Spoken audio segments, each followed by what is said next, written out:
2027 SLBC tunnel ఆనాడు మొదలుపెట్టి వివిధ కారణాల చేత ఆగిపోయింది.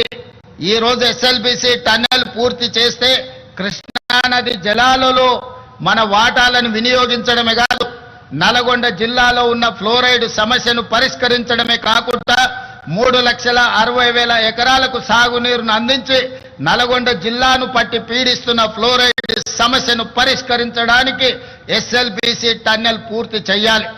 ఈ ఎస్ఎల్బిసి టన్నెల్ పూర్తి చేసే క్రమంలో మొన్న ప్రమాదం జరిగి కొంతమంది కార్మికులు చనిపోయినారు.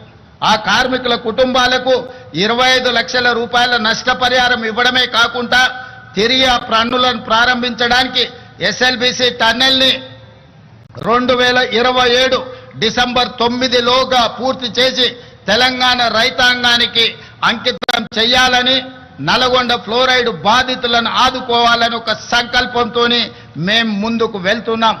ఎవరు ఎన్ని అడ్డంకులు కల్పించినా, అవాకులు చెవాకులు పేలినా మా ప్రయత్నంలో మేము వెనకడుగు వేయం.